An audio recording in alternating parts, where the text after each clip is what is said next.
Welcome to Luca and Miguel. Enjoy the video. In this video, I will explain how to update your Kia Stinger software. First, you'll need a USB drive with at least 64 gigabytes of storage. Make sure your Stinger's battery is fully charged or connected to a charger to prevent interruptions. Then, download the official Kia Navigation Updater software onto your computer. It's also a good idea to check your current software version beforehand, so you can compare it after the update is complete. Once the updater software is installed, open it and select your specific Kia Stinger model. You'll then be able to choose the latest software update version available for your vehicle. Insert your formatted USB drive into your computer.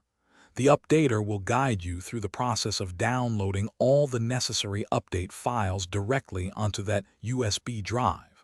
This ensures everything is ready for the in-car installation. Now, take your USB drive to your Kia Stinger. Turn the ignition to the ACC or on position, but do not start the engine. Locate and insert the USB drive into the vehicle's designated USB port, usually found near the infotainment system. Your Stinger's screen will then display prompts to begin the software installation. This process can take up to 45 minutes, so be patient and do not interrupt it.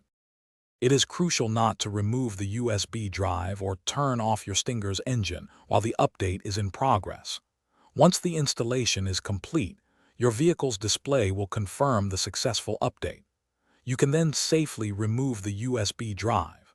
Take a moment to explore your newly updated Kia Stinger infotainment system and enjoy its enhanced features and improved performance. Happy driving! Thanks for watching and please subscribe.